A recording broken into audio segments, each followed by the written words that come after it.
Сәлем достар, бүгін мен сіздермен өте жұмсақ болатын булочки дайындайтын боламыз.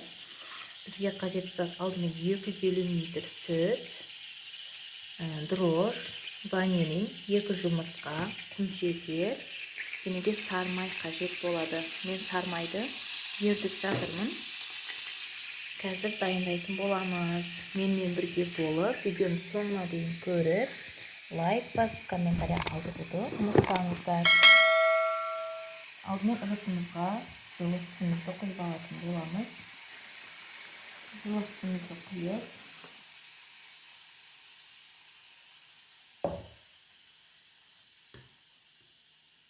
бес ас қасықта құмшекер саламыз.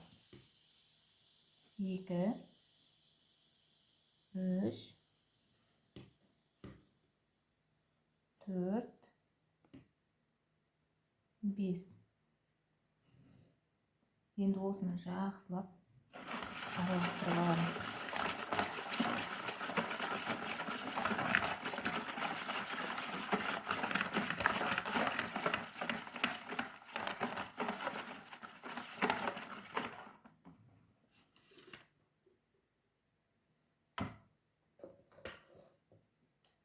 Енді аздап ванилин саламыз.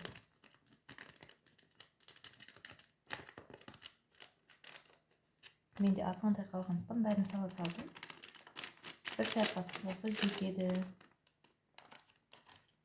Енді дрожжымызды саламыз.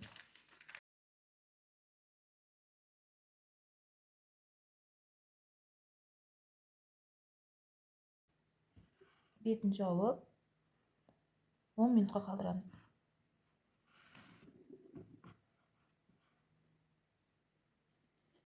Мінекей 10 минут тұрды. Енді ашып 2 жұмыртқамызды салатын боламыз. Толық рецепті описание бөлімінде қалдыратын боламын. Сол жерден көрсеңіздер болады. Егер сұрақтарыңыз болса, комментарияға жазып кетіңіздер. Өзім осындай булочкаларды жақсы көремін. Енді мінекей 70 грамм сармайымызды салатын боламыз. Сармайымызды құйып,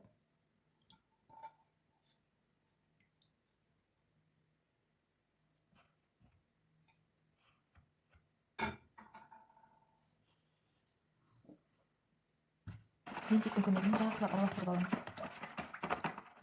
Біркелкі мастар болғанша.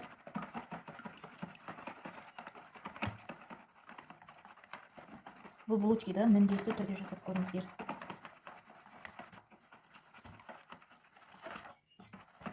Егер жасап көрсеңіздер, комментарияға жазыңыздар. Қалай болып шыққанын міндетті түрде басқалар көріп жасау үшін.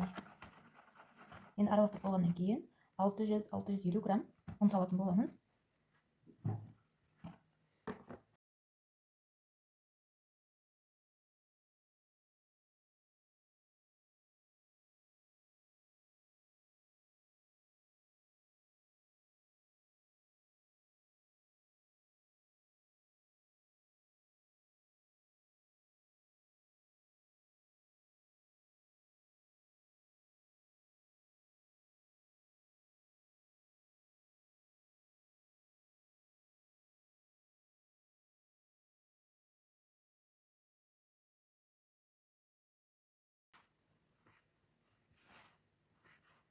Мінекей 600 грамм ұн салдым.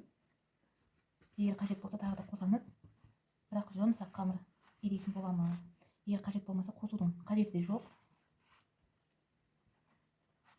Ұнның тығыздығына байланысты әр ұнда әрқалай.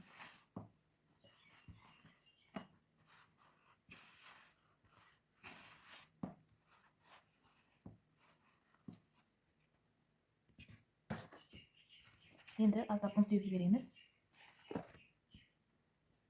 Мен тағы 50 грамм ұн қостым. Қолға жабысып жатқандықтан.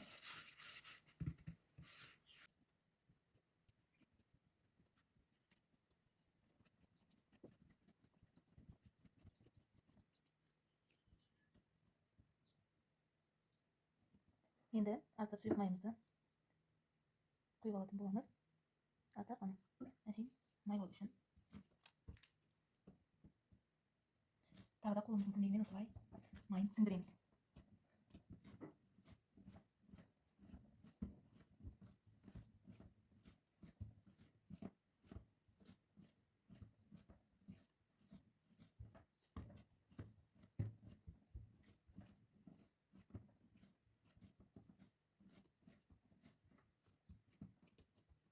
Неге өте жұмсақ болды.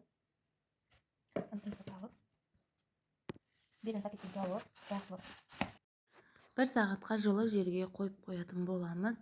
1 сағаттан кейін жақсы көтерілгеннен кейін видеодағыдай етіп бөліктерге бөліп, тағы да бір 10-15 минут демалдыратын боламыз.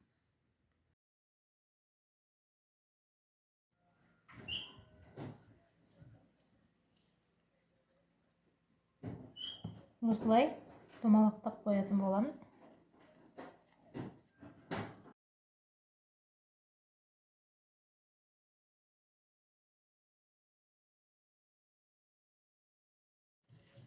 Енді мінекей осындай домалақтап алдық. Енді пакетке салып, бір 15 минутқа қалдырамыз. Жақсылап демалса, жақсы жайылатын болады. Жұмыс істеуге ыңғайлы болады. Сол үшін пакетке салып қоямыз. Оған дейін балдарымның түскасын беріп, ұйықтатамын, содан кейін барып істейтін боламын.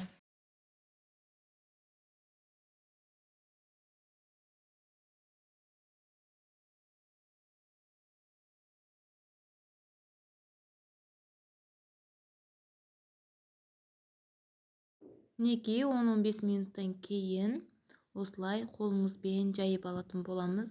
Ешқандай оқтауды қажет етпейді. Жұмыс істеуге өте ыңғайлы.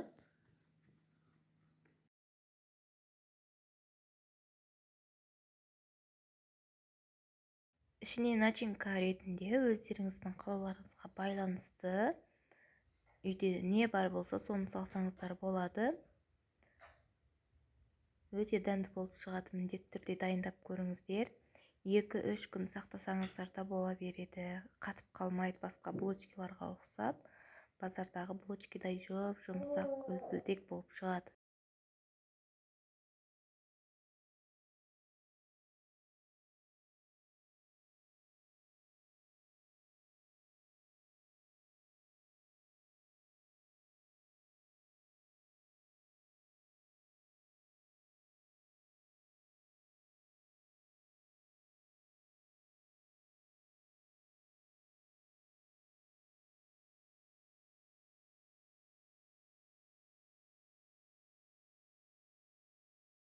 Барлығын дәл осы ретпен орап шығатын боламыз. Шеттерін жақсылап қысып қою керек, ашылып кетпеу үшін.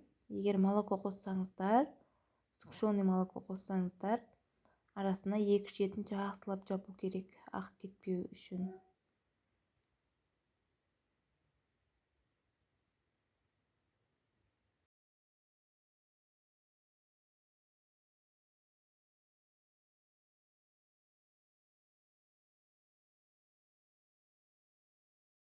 Барлығын орап болғаннан кейін тағы да 10-15 минутқа демалдырып қоямыз.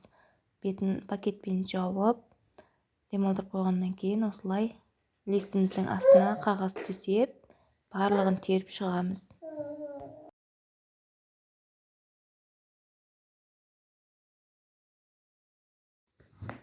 Листімізге теріп болғаннан кейін бір жұмыртқамызды шағып, бетіне жақсылап сүртіп шығатын боламыз.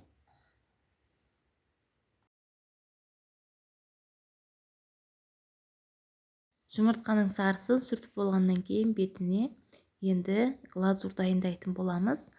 Глазур дайындау үшін бізге 3 шай қасықта ұн және де 3 ас қасықта су керек болады. Осылай құйып, ағып кетпейтіндей болу керек глазурымыз. Булочканың бетіне сызған кезде бетінде тұру керек, ағып кетпеу керек. Неке осылай сызып шығамыз. Өте әдемі көрінеді піскен кезде. Енді 180-200 градуста духовкада пісіріп алатын боламыз. Көріп тұрғандарыңыздай мінекей пісіп шықты. Өте әдемі қып-қызыл болып, жұмсақ ыстық. Қазір сол себепті бөлмей тұрмын. Өте дәмді болып шығады.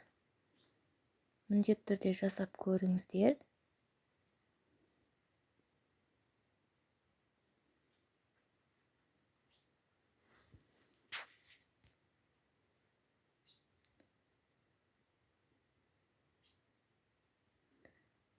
Мінекей балдарым жеп қойды. 2-3 данасы ғана қалды. Сіздерге бөліп көрсетемін. Жұмсақ мінекей басқан кезде қайттан орнына келеді. Жабысып қалмайды. Видеомды соңына дейін көргендеріңіз үшін рахмет. Алдағы уақытта басқа да рецепттер салатын боламын.